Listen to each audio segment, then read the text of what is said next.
Bismillahirrahmanirrahim. Assalamu alaikum students. Today we're going to start the topic which is actually the base of electrostatics, and यहाँ से आपको पता चलेगा कि how the force field or the field exerts force on the other charges.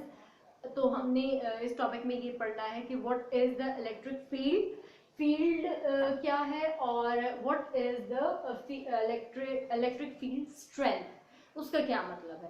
Field by name, अगर आप इसको as word of English समझें तो भी इसका सिनोनिम है रीजन, ग्राउंड, एरिया.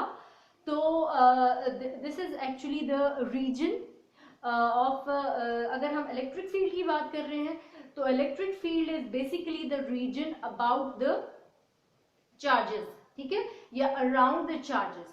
ठीक है, तो वो जो भी रीजन होगा अबाउट द चार्जेस और अराउंड द चार्जेस, ये for example this is a positive charge और इसके राउंड अबाउट जो तकरीबन सारी फील्ड है जहां पर ये किसी और यूनिट चार्ज को जब इसके अंदर लेके आया जाए तो इसके ऊपर फोर्स एक्सर्ट करे, that region is called the electric field.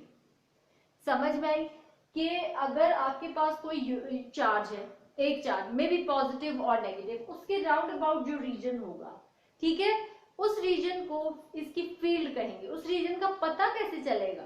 पता ऐसे चलेगा जब आप एक unit test charge which is represented by q naught, ठीक है, और उस चार्ज को इसकी फील्ड में लेके आओगे, ठीक है, तो ये इसके ऊपर फोर्स को अप्लाई करेगा. अगर ये दोनों सेम चार्जेस है तो फोर्स ऑफ रिपल्शन होगी, अगर ऑपोजिट चार्जेस है तो फोर्स ऑफ अट्रैक्शन होगी. तो वो जब फोर्स जब इसकी फील्ड में लेके आओगे, इसके ऊपर ये वाला इसके ऊपर कोई फोर्स लगाएगा तो हमें पता चल जाएगा दैट इज इट्स फील्ड. ठीक है, तो वो रीजन जहां पर region of one charge in which it exerts force on another test charge, तो वो रीजन क्या कहलाएगा? इसकी फील्ड कहलाएगी. ठीक है, तो that was basically the definition of the electric field. Now comes to the electric field strength. Strength से आप अंदाजा लगा लेंगे. Strength means the power, the energy. जहां पर भी आपकी ये फील्ड पावरफुल होगी that वो उसकी स्ट्रेंथ कहलाएगी. ठीक है, तो इसकी बेसिकली आपकी बुक में there is two example, there are two definitions. कोई सी भी एक पिक कर लीजिए, लेकिन समझाऊंगी मैंने दोनों कि इलेक्ट्रिक फील्ड स्ट्रेंथ आपकी at any point, electric field strength, अगर हम एक कोई चार्ज ले रहे हैं, for example positive Q charge ले रही हूँ, इस पॉइंट पर जितनी भी इस चार्ज की फील्ड स्ट्रेंथ होगी that is called its field strength, electric field strength. ठीक है, तो बाय डेफिनेशन प्रॉपर्ली अगर मैं रीड आउट करूं तो ये है the electric field strength at any point within the region, within the field of the charge is the strength at that point.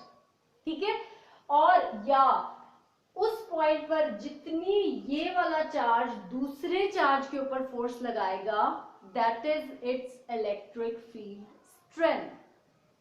that force may be attractive or repulsive, वो तो हमें depend करेगा nature of the charges पे. तो इसका mathematical formula है the electric field strength is force acting per unit charge. ठीक है, ये मैथमेटिकल, और इसको भी आपने, ये मैथमेटिकल एक्सप्रेशन है, इसको अगर आप अपने थ्योरेटिकल वर्ड्स में एक्सप्लेन कर देंगे तो वो भी इसकी डेफिनेशन बन जाएगी. That is the electric field strength is the force acting per unit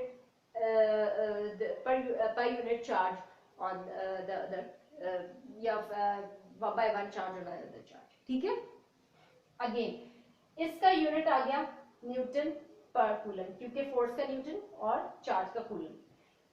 quantity, because इसमें आपकी जो है वो डायरेक्शन इन्वॉल्व है, so it is a vector quantity. बस, this is also very much easy और इम्पॉर्टेंट टॉपिक, बहुत इंपॉर्टेंट टॉपिक है. थोड़ा सा इसमें समझने की चीजें हैं कि फील्ड क्या है, फील्ड इज द रीजन.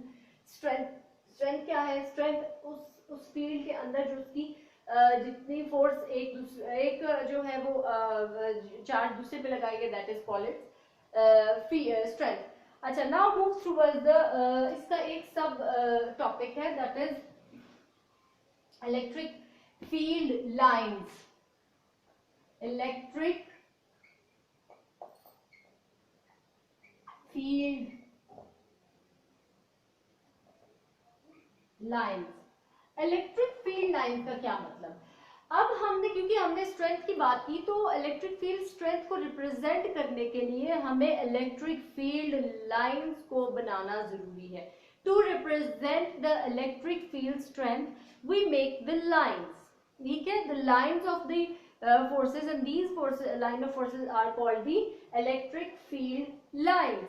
मतलब फॉर एग्जांपल अगर आपके पास यूनिट पॉजिटिव चार्ज है, ठीक है, और उसकी मैंने फील्ड लाइन इस तरह ड्रॉ कर दी, तो ये जितनी भी फील्ड लाइन है ये सारी आपकी इलेक्ट्रिक फील्ड लाइंस के लाइन, ठीक है, कि हमें ये स्ट्रेंथ बता रही है ना कि यहाँ देखो ये लाइन यहाँ पर क्लोजर है, ये दो लाइंस, यहाँ पर स्ट्रेंथ ज्यादा, फिर जैसे लाइट, आपका जो बल्ब है उसके करीब जाओ तो लाइट बहुत ज्यादा है, दूर जाओ तो लाइट थोड़ी कम हो जाती, क्योंकि जो light rays of light they are spreading away, ठीक है। तो इसी तरह से ये भी, तो इसकी कुछ प्रॉपर्टीज है। नंबर 1 प्रॉपर्टी फील्ड लाइन की है, हमेशा electric field line start from positive charge and end at negative charge, यहां से निकलेगी, और अगर नेगेटिव के लिए मैं ये ड्रॉ करूं तो ये फील्ड लाइंस इन्वर्टेड होंगी, मतलब इसके लाइक अंदर आ रही हैं, ठीक है।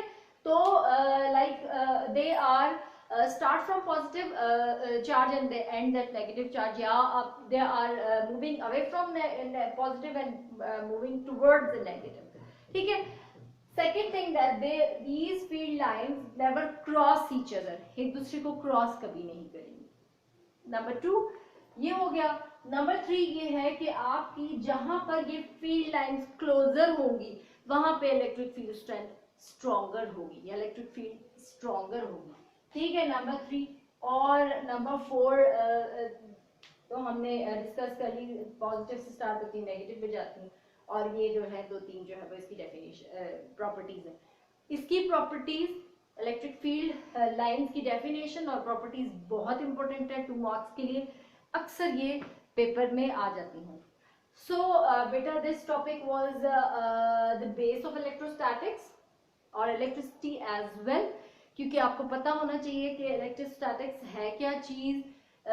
पॉजिटिव चार्जेस हैं तो they also create the field, they attract, they ripple, तो रिपल करने की अट्रैक्ट और रिपल करने का एक रीजन है, उस रीजन को क्या कहेंगे फील्ड, और उस रीजन की स्ट्रेंथ को क्या कहेंगे इलेक्ट्रिक फील्ड स्ट्रेंथ, और उसको रिप्रेजेंट करने के लिए क्या यूज करते हैं इलेक्ट्रिक फील्ड लाइंस। इस लेक्चर को at least you have to watch twice, at least, तब ये समझ आएगा, क्योंकि this is a new thing for you. इससे पहले जो भी हमने पढ़ा था the production of the charges, वो तो 4 और 3 to 4 में आप 6-7 में आप पढ़ चुके हैं कि हाउ द चार्जेस प्रोड्यूस, वो उसी की repetition. Again I request you to subscribe my channel. Thank you very much.